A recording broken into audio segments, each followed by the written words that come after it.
sitting in third spot in the league in January. Amazing. We were Nicholas Anelka was on fire with the rest of the team because he was the missing piece to the jigsaw, because he was the main goal scorer who was going to take us to the up to that next level. We'd already qualified for Europe 2 seasons before for the first time ever, and we were ready to go. I felt we were ready to go to the Champions League, so I needed to go and see Phil go outside and say, I need 2 players now, and those 2 players will help us to get to the Champions League. And if it Where doesn't did you work, think he was going to get the money from, Sam? Was he a wealthy man? Well, there was plenty of money. I mean, Ed Davis ended up saying he put 180 million in, and Ed's unfortunately passed away now. So Ed Davis put 180 million in to keep the club, or try and get the club safe, or keep the company. He could afford another 8 or 10 million at that time, which a lot of money, which actually meant, Alan,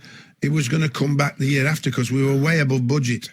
So we'd set our budget at 10th, finishing 10th. So we were 3rd in the league. So it was going to be another 6, 7, 8 million, 9 million in the budget anyway that I'd created myself. What type of players? We're talking about forwards or midfield? We're talking about midfield players, and I didn't think we needed any forwards. We were doing a midfield player and a defender. We needed just to strengthen the squad. And I think that we only needed, I think 18 games left. I think if we'd have been guaranteed a Champions League place if we just needed about 28 points, 26 points out the last. But to sit 3rd in the league at that chance, I wanted to grasp the opportunity. I asked the club to grasp that opportunity. We didn't back you. This was the words that killed me.